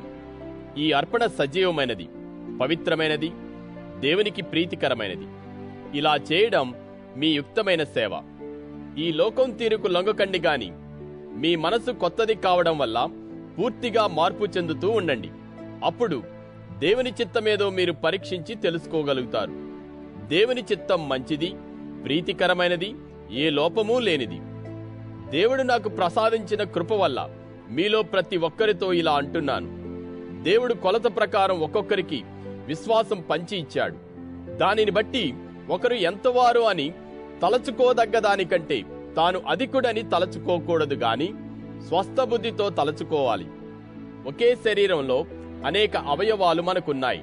అవయవాలన్నిటికీ ఒకే పని ఉండదు. అలాగే మనం అనేకులమైన క్రీస్తులో ఒకే శరీరమై ఉన్నాం. ప్రత్యేకంగా ఒకరికొకరం అవయవాలై ఉన్నాం. దేవుడు మనకు అనుగ్రహించిన కృప ప్రకారం వేరువేరు కృపావరాలు ఉన్నాయి. ఒకవేళ ఆ వరం దేవుని మూలంగా పలకడం అయితే మన నమ్మకం కొలది అలా చేయాలి. అది పరిచర్య అయితే పరిచర్య చేయడంలో ఆ వరం ఉపయోగించాలి. ఉపదేశమైతే ఉపదేశించడంలో ఆ వరం ఉపయోగించాలి. ప్రోత్సహించేవాడు ప్రోత్సహించడంలో తన వరం ఉపయోగించాలి. ఇచ్చేవాడు ధారాళంగా ఇవ్వాలి. నాయకత్వం వహించేవాడు దానిని శ్రద్ధతో నిర్వహించాలి. దయచూపేవాడు సంతోషంతో చూపాలి. మీ ప్రేమలో కల్లా కపటాలంటూ ఉండకూడదు. దుష్టత్వాన్ని అసహించుకోండి. మంచిని అంటిపెట్టుకుని ఉండండి. సోదర ప్రేమతో ఒకరి మీద ఒకరు అభిమానం చూపండి. గౌరవించడంలో ఒకరినొకరు మించిపోండి. శ్రద్ధాసక్తుల విషయంలో వెనకపడకుండా ఆత్మలో తీవ్రత కలిగి ప్రభువుకు సేవ చేస్తూ ఉండండి. ఆశాభావంతో ఎదురు చూస్తూ ఆనందంగా ఉండండి. బాధలలో సహనంతో ఉండండి. ప్రార్థన చేయడంలో దృఢంగా ఉండండి. పవిత్రుల అక్కరలలో సహాయపడుతూ ఉండండి. అతిథి సత్కారం చేయడానికి అవకాశాలు వెతకండి. మిమ్ములను హింసించే వారిని దీవించండి. శపించకండి గాని దీవించండి. సంతోషించే వారితో సంతోషించండి. ఏడ్చే వారితో ఏడ్వండి. ఒకరి పట్ల ఒకరు ఏకమనసు కలిగి ఉండండి. గొప్పతనాన్ని ఆలోచించక దీనులతో సహవాసం చేయండి. మీరు వివేకులని అభిప్రాయపడకండి. అపకారానికి అపకారం ఎవరికీ చేయకండి. మనుషులందరి దృష్టికి శ్రేష్టమనిపించుకునే విషయాలను ఆలోచించండి. మీ మట్టుకైతే మీరు సాధ్యమైనంత వరకు ప్రతి మనిషితో సమాధానంగా ఉండండి. ప్రియ సోదరులారా, మీకు మీరే ఎన్నడూ పగ తీర్చుకోకండి గాని దేవుని కోపానికి అవకాశమివ్వండి. పగ తీర్చే పని నాదే అని ప్రభువు చెబుతున్నాడని రాసి ఉంది గదా. అందుచేత నీ శత్రువుకు ఆకలి వేస్తే భోజనం పెట్టు, దాహం వేస్తే నీళ్ళియ్యి. అలా చేస్తే అతడి తలపై నిప్పు కణికలు పోసినట్టే. కీడు వల్ల అపజయం పాలు కాకండి గాని మేలుతో కీడును జయించండి. 13వ అధ్యాయంలో పాలక అధికారులకు లోబడి ఉండాలని విశ్వాసులకు ఆదేశిస్తాడు. Instructs believers to submit to governing authorities. ఇక 13వ అధ్యాయం వినండి. రోమ్ 13వ అధ్యాయం. ప్రతి ఒక్కరూ రాజ్యాధికారాలకు లోబడి ఉండాలి. ఎందుకంటే దేవుని వల్ల కలిగిన అధికారం తప్ప మరేదీ లేదు. ఉన్న ఆ అధికారాలను స్థాపించినది దేవుడే. ఈ కారణం చేత అధికారాన్ని ఎదిరించేవారు దేవుని నిర్ణయాన్ని ఎదిరిస్తున్నారు. ఎదిరించేవారు తమ మీదికి తామే తీర్పు తెచ్చిపెట్టుకుంటారు. పరిపాలకులు మంచి పనుల విషయంలో భీకరులు కారు, చెడు పనుల విషయంలోనే. అధికారులంటే భయం లేకుండా ఉండాలనే కోరిక మీకు ఉందా? ఉంటే మంచినే చేస్తూ ఉండండి. అప్పుడు వారు మిమ్మల్ని మెచ్చుకుంటారు. ఎందుకంటే అధికారి మీ మేలు కోసం దేవుని పరిచారకుడు. కాని మీరు కీడి చేస్తే భయపడాలి. అతడు ఊరికే ఖడ్గం ధరించడు. అతడు కీడి చేసే వారిపై ఆగ్రహం చూపే దేవుని పరిచారకుడు. అందుచేత వారికి లోబడి ఉండడం తప్పనిసరి. ఆ ఆగ్రహం కారణంగా మాత్రమే కాక అంతర్వాణిని బట్టి కూడా లోబడాలి. ఇందువల్లే గదా మీరు సుంకాలు కూడా చెల్లించేది. అవును, పరిపాలకులు అదే పని సదా చేస్తున్న దేవుని పరిచారకులు. గనుక ప్రతి ఒక్కరికి చెల్లించవలసినది ఇవ్వండి. ఎవరికి సుంకమో వారికి సుంకం, ఎవరికి పన్నో వారికి పన్ను చెల్లించండి. ఎవరి పట్ల భయం చూపదగినది వారి పట్ల భయం చూపండి. ఎవరిని గౌరవించదగింది వారిని గౌరవించండి. ఎవరికి ఏమీ బాకీ పడి ఉండకండి. ఒకరినొకరు ప్రేమతో చూడడం అనే బాకీ తప్ప. ఇతరులను ప్రేమతో చూచేవాడు తద్వారా ధర్మశాస్త్రాన్ని నెరవేర్చిన వాడయ్యాడు. వ్యభిచారం చెయ్యకూడదు, హత్య చెయ్యకూడదు, దొంగతనం చెయ్యకూడదు, మీరు పొరుగువాని మీద అబద్ధ సాక్ష్యం పలకకూడదు, పొరుగువారిది ఆశించకూడదు. ఈ ఆజ్ఞలు మరే ఆజ్ఞ అయినా సరే ఈ వాక్కులోనే ఇమిడి ఉన్నాయి. మిమ్ములను ప్రేమించుకొన్నట్టు మీ పొరుగువాన్ని ప్రేమించాలి. ప్రేమ పొరుగువారికి హాని ఏమీ చేయదు. అందుచేతే ప్రేమ ధర్మశాస్త్రానికి నెరవేర్పు. ఈ కాలం గుర్తెరిగి ఆ ప్రకారం ప్రవర్తించండి. మీరు నిద్ర నుంచి మేల్కొనవలసిన వేళ అయిందని తెలుసుకోండి. మనం నమ్మకం ఉంచిన వాటికంటే మోక్షం ఇప్పుడు మనకు దగ్గరగా ఉంది. రాత్రి చాలా మట్టుకు గడిచింది, పగలు దగ్గర పడింది. అందుచేత అంధకార పనులను త్రోసిపుచ్చి వెలుగు సంబంధమైన కవచం ధరించుకుందాం. పగటిలో నడిచినట్లు యోగ్యంగా నడుచుకుందాం. అల్లరి చిల్లరగా తిరగకుండా, మత్తుగా త్రాగకుండా, లైంగిక అవినీతి, పోకిరీ పనులు, కక్షలు, అసూయ లేకుండా ఉండిపోదాం. దానికి బదులుగా ప్రభువైన యేసుక్రీస్తును ధరించుకోండి. శరీర స్వభావంలో ఉన్న చెడు కోరికల కోసం ఏ ఏర్పాటు చేయకండి. 14వ అధ్యాయంలో కొన్ని ఆచారాల గురించి, విభిన్న స్థాయిల అవగాహన కలిగిన విశ్వాసుల మధ్య విభేదాలను ఎలా నిర్వహించాలో వివరిస్తాడు.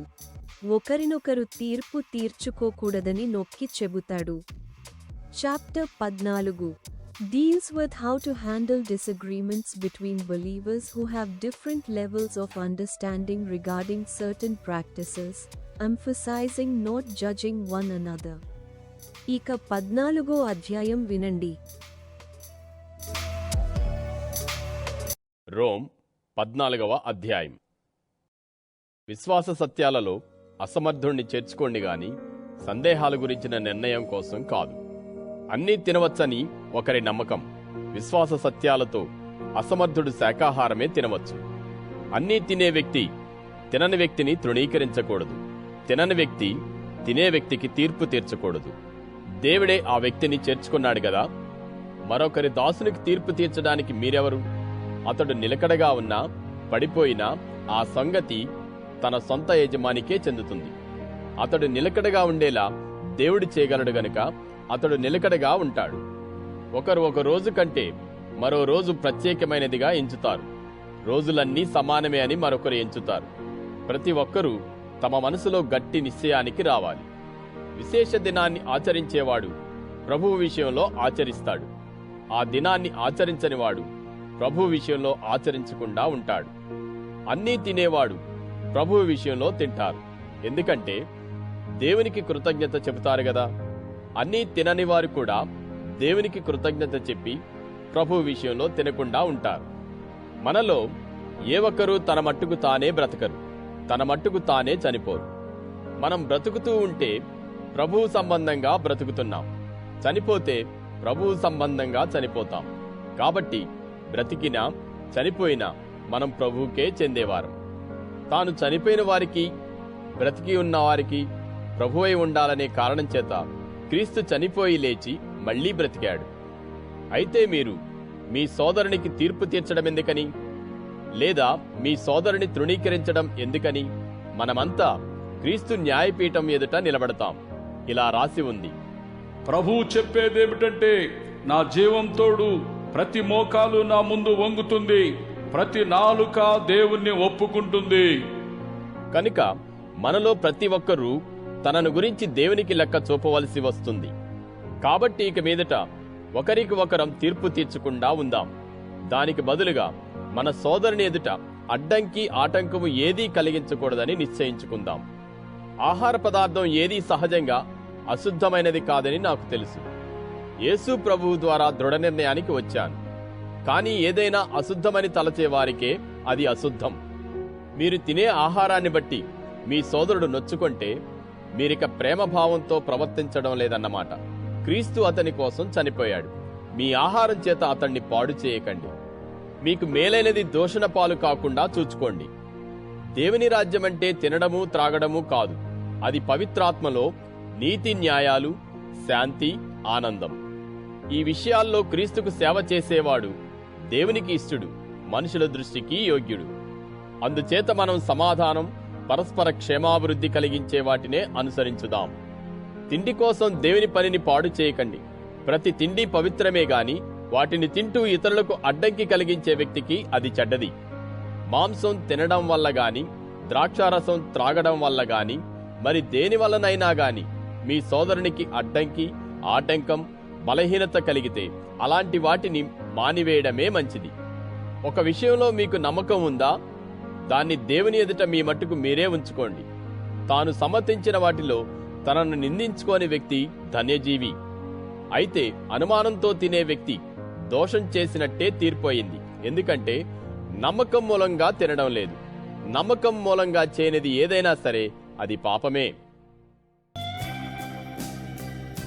15వ అధ్యాయంలో పౌలు తన పరిచర్యను మరియు రోమ్ను సందర్శించాలనే తన కోరికను, బలహీనులకు మద్దతు ఇచ్చే బలవంతుల ప్రాముఖ్యతను చర్చిస్తాడు.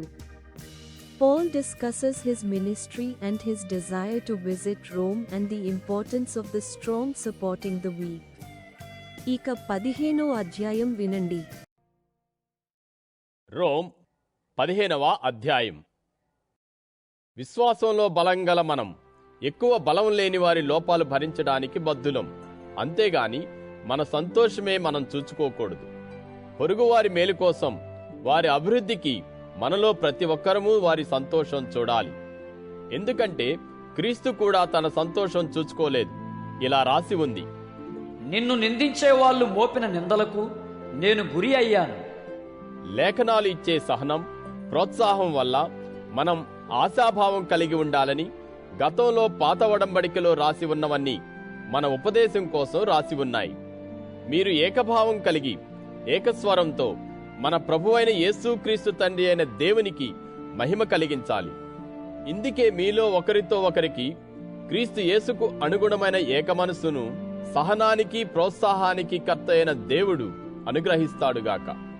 అందుచేత దేవుని మహిమ కోసం క్రీస్తు మనల్ని స్వీకరించే ప్రకారమే మీరు ఒకరినొకరు స్వీకరించండి. నేను చెప్పేదేమిటంటే, దేవుని సత్యం తరపున యూద పితరులకు ఆయన చేసిన వాగ్దానాలను సుస్థిరం చేయడానికి క్రీస్తు సున్నతి గల వారికి సేవకుడయ్యాడు. అంతేకాదు, ఇతర జనాలు దేవుని కరుణను బట్టి ఆయనకు మహిమ కలిగించాలని ఆయన అలా సేవకుడయ్యాడు. దీనికి సమతంగా ఇలా రాసి ఉంది, అందుచేత ఇతర జనాల మధ్య నీకు కృతజ్ఞత అర్పిస్తాను, నీ నామ సంకీర్తనం చేస్తాను. ఇతర జనాల్లారా, ఆయన ప్రజతో కూడా సంతోషించండి అని కూడా అన్నాడు. ఇతర ప్రజలారా, మీరంతా ప్రభువును స్తుతించండి. అన్ని జనాల్లారా, ఆయనను కీర్తించండి అని కూడా రాసి ఉంది. యెషయి వంశంలో నుంచి వేరు వస్తుంది.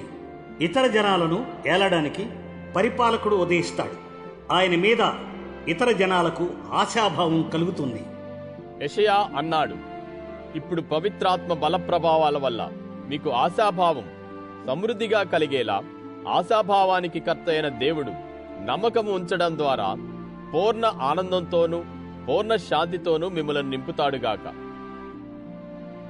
నా సోదరులారా, నా మట్టుకైతే నేను మీ విషయం గట్టిగా నమ్మేదేమిటంటే, మీరు మంచితనంతో సర్వజ్ఞానంతో నిండినవారు, ఒకరికొకరు బుద్ధి చెప్పగలవారు. అయినా సోదరులారా, నేను కొన్ని విషయాలను మీకు జ్ఞాపకం చేయడానికి తెగించి రాశాను. ఎందుకంటే ఇతర జనాల కోసం యేసుక్రీస్తు సేవకుడై ఉండడానికి దేవుడు నాకు కృప ప్రసాదించాడు. దేవుని శుభవార్త విషయంలో యాజీ సేవ చేస్తున్నాను. ఈ విధంగా యూదేతరులు అనే అర్పణ పవిత్రాత్మ వల్ల పవిత్రమై దేవునికి అంగీకారమవుతుంది. కాబట్టి దేవుని విషయాలలో క్రీస్తు యేసులో అతిశయించడానికి నాకు కారణం ఉంది. క్రీస్తు నా ద్వారా జరిగించని వాటి గురించి మాట్లాడడానికి నేను తెగించను గాని, ఆయన నా ద్వారా చేసిన దాని ఫలితంగా మాటల్లోనూ పనుల్లోనూ సూచనమైన క్రియలు, అద్భుతాల చేత, పవిత్రాత్మ బల ప్రభావాల చేత యూదేతర జనాలకు విధేయత కలిగింది. జెరూసలేం మొదలుకొని ఇల్లూరికం వరకు ఉన్న ప్రదేశాలలో నేను క్రీస్తు శుభవార్త పూర్తిగా ప్రకటించాను. ఈ విధంగా నేను మరొకరి పునాది మీద కట్టకుండా క్రీస్తు పేరు కూడా వినిపించని ప్రాంతాలలో శుభవార్త ప్రకటించాలని ఎప్పుడూ నా ఆశయం. రాసి ఉన్న దాని ప్రకారం ఆయనను గురించిన సమాచారం తెలియని వారు చూస్తారు, చేరని వారు విని గ్రహిస్తారు. ఈ కారణం చేత చాలా కాలం మీ దగ్గరకు రాలేకపోయాను. అనేక సంవత్సరాల నుంచి మిమ్మలను సందర్శించాలని నాకు అభిలాష ఉంది. ఇప్పుడు ఈ ప్రాంతాలలో సంచరించవలసిన స్థలం నాకు లేదు. గనుక నేను స్పెయిన్కు చేసే ప్రయాణంలో మీ దగ్గరకు వస్తాను. నా ప్రయాణంలో మిమ్ములను చూచి కొద్ది కాలం మీతో ఆనందించాలని, ఆ తరువాత మీరు అక్కడికి నన్ను సాగనంపగలరని ఆశాభావంతో ఎదురు చూస్తున్నాను. ఇప్పుడైతే పవిత్రులకు సేవ చేయడానికి జెరూసలం వెళుతున్నాను. ఎందుకంటే జెరూసలంలో ఉన్న పవిత్రులలో బేదల కోసం చందా ఇవ్వడం మాసిదోనియా, అకయా సంఘాల వారికి ఇష్టమయ్యింది. అవును, అలా చేయడం వారికి ఇష్టమైంది. అసలు వీరు వారికి రుణపడి ఉన్నారు. ఎందుకంటే ఈ యూదేతర ప్రజలు యూదుల ఆధ్యాత్మిక విషయాలలో భాగస్వాములైతే వారికి శారీరక విషయాలలో పరిచర్య చేయడం వీరి కర్తవ్యం. నేనీ సేవ ముగించి ఈ ఫలం వారికి అప్పగించిన తరువాత మీ స్థలం మీదుగా స్పెయిన్కు ప్రయాణం చేస్తాను. నేను మీ దగ్గరకు వచ్చేటప్పుడు క్రీస్తు శుభవార్త దీవెన సంపూర్ణతతో వస్తానని నాకు తెలుసు. సోదరులారా, నా కోసం చేసే ప్రార్థనలలో మీరు నాతో పాటు ప్రయాసపడాలని, ప్రభువైన యేసుక్రీస్తును బట్టి, దేవుని ఆత్మ ప్రేమను బట్టి మిమ్ములను బతిమాలుకొంటున్నాను. అంటే నేను యూదయాలో అవిధేయుల చేతులలో నుంచి తప్పించుకునేలా జెరూసలంలో చేయబోయే నా పరిచర్య అక్కడి పవిత్రులకు అంగీకారంగా ఉండేలా దేవుని ఇష్టప్రకారం మీ దగ్గరకు సంతోషంతో వచ్చి మీతో కూడా సేద తీర్చుకోగలిగేలా ప్రార్థించండి. శాంతి ప్రదాత అయిన దేవుడు మీకందరికీ తోడై ఉంటాడుగాక. తథాస్తు. 16వ అధ్యాయంలో రోమ్లోని తోటి విశ్వాసులకు వివిధ శుభాకాంక్షలు మరియు తుది సూచనలు, ప్రశంసలు ఉన్నాయి. Includes various greetings to fellow believers in Rome and final instructions and commendations. ఇక 16వ అధ్యాయం వినండి.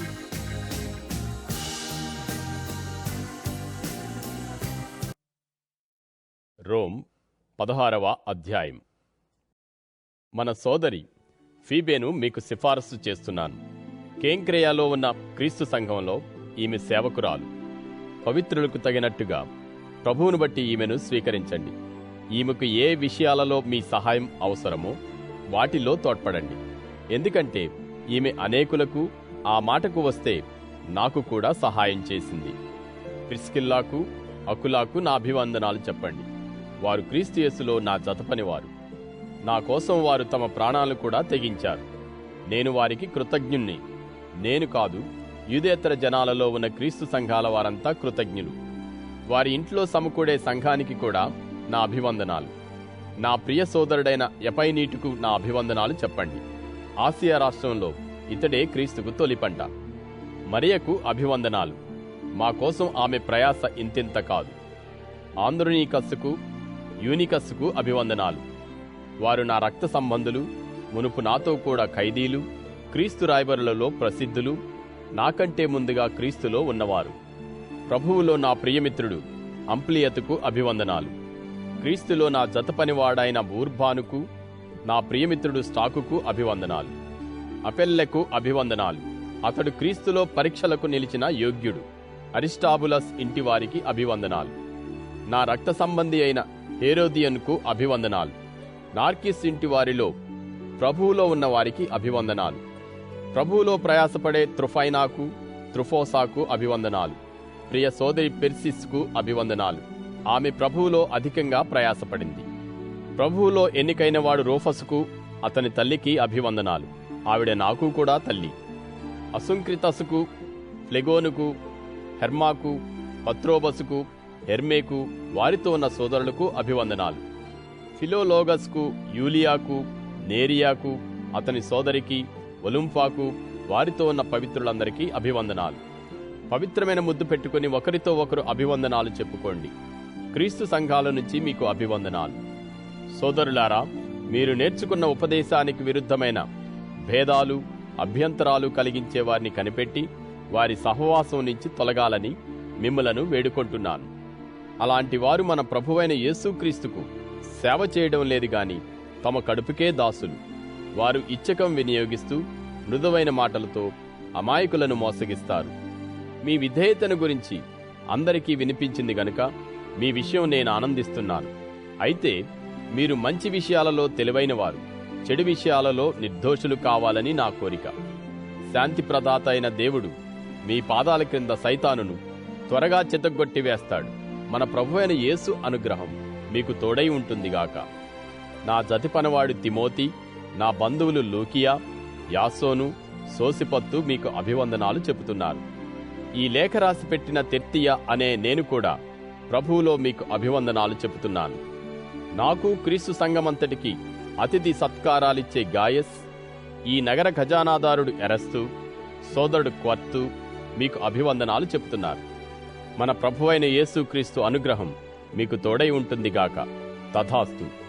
నేను ప్రకటించే శుభవార్త ప్రకారం, యేసుక్రీస్తుని గురించిన ఉపదేశం ప్రకారం దేవుడు మిమ్ములను సుస్థిరం చేయడానికి సమర్థుడు. ఇదంతా అనాది నుంచి మరుగై ఉండి ప్రత్యక్షమైన రహస్య సత్యానికి అనుగుణమైనది. ఈ రహస్య సత్యం ఇప్పుడు వెల్లడి అయ్యింది. జనాలన్నీ ఈ విశ్వాస సత్యాలకు లోబడాలన్న శాశ్వతుడైన దేవుని ఆజ్ఞ ప్రకారం ప్రవక్తల లేఖనాల ద్వారా వారికి తెలియవచ్చింది. ఆ ఏకైక జ్ఞానవంతుడైన దేవునికి యేసుక్రీస్తు ద్వారా ఎప్పటికీ మహిమ కలుగుతుందిగాక. తథాస్తు.